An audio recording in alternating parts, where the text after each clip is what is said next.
Welcome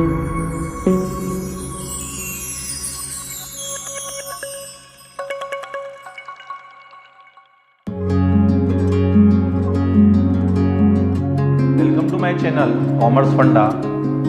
काफ़ी दिनों से आप मेरे वीडियो को मिस कर रहे होंगे। अब मैं रेगुलर आप लोगों को वीडियो बनाकर आपके जो डाउट्स हैं वो क्लियर करता रहूँगा।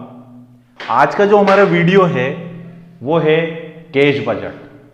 अलग अलग टाइप के कैश बजट होते हैं।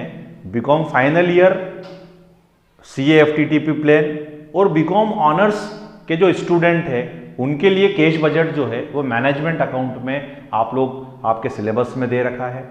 कैश बजट कैसे प्रिपेयर करते हैं, उसका प्रोफार्मा क्या है और उसमें जो एडजस्टमेंट आते हैं या उसमें जो नीचे आप लोगों को जो स्टेटमेंट आते हैं उसको आप कैसे सॉल्व करेंगे, जो उसको मैं आज आप लोगों को इस वीडियो में सॉल्व करके बताऊंगा। बजट क्या होता है, बजट कितने प्रकार का होता है। बजट जो है वो फाइनेंशियल स्टेटमेंट है। वो हमको इनकम एंड एक्सपेंडिचर के बारे में बताता है। हमारी इनकम के सोर्स क्या है, हमारे एक्सपेंडिचर के जो आइटम है वो क्या है और उससे हमारा उस पर हम पूरा जो फोकस रहता है वो हम वहाँ पर कर सकते हैं। बजट जो है वो अलग अलग टाइप का होता है। कैश बजट होता है, फ्लेक्सिबल बजट होता है, प्रोडक्शन बजट होता है, मास्टर बजट होता है, सेल्स बजट होता है, प्रोडक्शन बजट होता है।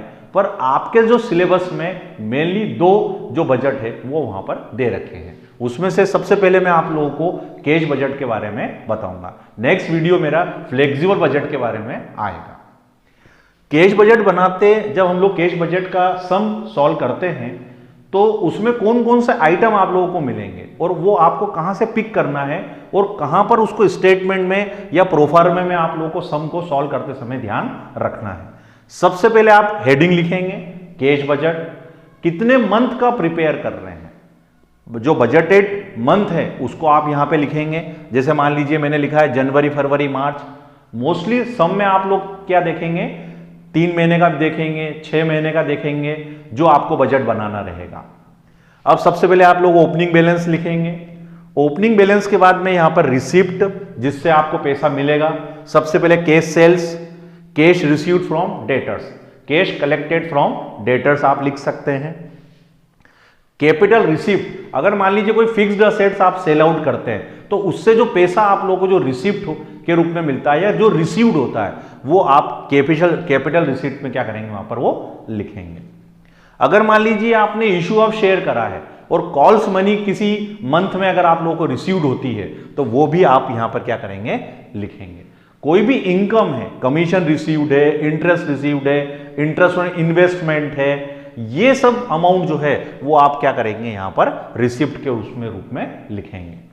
अब पेमेंट की साइड अगर हम लोग चलें तो कैश परचेस है, कैश पेड टू क्रेडिटर्स है, मींस जो सप्लायर जिससे हम क्रेडिट परचेस करेंगे उसको हमको पैसा देना होगा तो वो क्रेडिटर्स के बारे में जो पेमेंट के बारे में जो आपको इंफॉर्मेशन होगी वो आप यहां पे लिखेंगे। सैलरी एंड वेजेस का जो पेमेंट आप करेंगे, फैक्ट्री एक्सपेंसेस का जो आप पेमेंट करेंगे, एडमिनिस्ट्रेशन का जो एक्सपेंसेस करेंगे। और अगर मान लीजिए कि कोई असेट्स परचेस करते हैं, प्लांट परचेस करा, मशीनरी परचेस करा, तो वो भी आप इसमें क्या करेंगे, यहां पर लिखेंगे। जब आप यहां पर जो आप यहां देख रहे हैं रिसिप्ट की टोटल लगाने के बाद, रिसिप्ट की टोटल लगाने के बाद ये जो रिसिप्ट की टोटल है और जो पेमेंट की जो टोटल है ये मंथ वाइज आप लोग लगाएंगे। और उसके बाद जनवरी की जो आपकी टोटल है रिसिप्ट की और जनवरी की जो पेमेंट की जो टोटल है आपकी, तो रिसिप्ट की टोटल में से पेमेंट की जो टोटल है वो माइनस करेंगे तो आपका क्या आएगा, क्लोजिंग बैलेंस आएगा। एक एग्जांपल मैं यहां पे करके बताता हूं आपको। मान लीजिए कि इसकी जो टोटल है वो आपकी 50,000 है, इधर की जो टोटल है आपकी कितनी है, 30,000 है। तो 50,000 में से 30,000 को आपको क्या करना रहेगा, माइनस करना रहेगा। तो आपका जो बैलेंस आएगा वो कितना आएगा, 20,000 आएगा।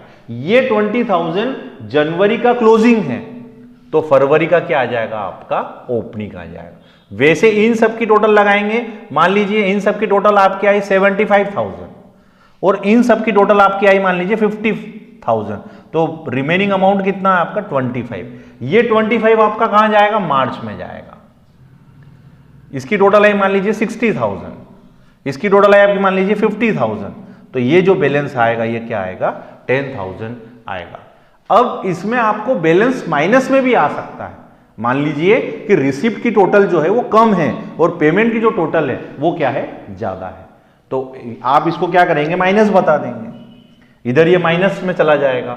फिर इधर की जितनी आप टोटल लगाएंगे उसमें से पहले आप क्या करेंगे 20,000 रुपए को क्या करेंगे माइनस करेंगे और उसके बाद कैलकुलेशन आपका वहां पर आएगा। अब कुछ इंपॉर्टेंट जो टर्म्स इसमें यूज होती है और जो स्टेटमेंट आप लोगों को एडजस्टमेंट में देखने को मिलते हैं वो मैं आपको एक्सप्लेन करता हूं। Depreciation is not included in cash budget.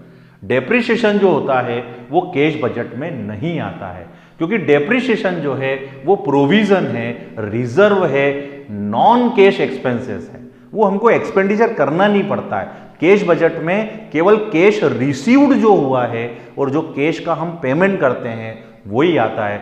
Depreciation को कैश बजट में इंक्लूड नहीं किया जाता है। अगर सम में अगर आपको दे रखा है तो उसको आप वहां पर मत लीजिएगा। अब लेग इन पेमेंट की बात आई है। लेग इन पेमेंट का मतलब ये होता है, एक बात आप ध्यान रख लीजिए, अगर ऐसा लिखा हुआ आ जाता है लेग इन पेमेंट, ध्यान से सुनिएगा, लेग इन पेमेंट वेजेस 1/4। क्या बोला मैंने आप लोगों को, लेग इन पेमेंट के बारे में क्या लिखा, वेजेस 1/4। तो जो वेजेस जो आपको दे रखी है उसका 1/4 जो है वो नेक्स्ट मंथ में जाएगा। इसका मतलब क्या हुआ, जो बाकी का जो रिमेनिंग है मींस जो 3/4 है वो इसी मंथ में हम क्या करेंगे पेमेंट कर देंगे। फिर से समझ लीजिए, दूसरे पॉइंट से समझते हैं उस चीज को। जैसे मान लीजिए फैक्ट्री एक्सपेंसेस दे रखा है, लेग इन पेमेंट क्या दे रखा है, फैक्ट्री एक्सपेंसेस 1/4। तो जैसे ही लेग इन पेमेंट के बारे में जो दे रखा है वो हमेशा एक्सटेंड होगा, आगे जाएगा, और जो रिमेनिंग होगा उसको उसी मंथ में हम क्या करेंगे पेमेंट कर देंगे। लाइक एक एग्जांपल देके बताता हूं मैं आपको।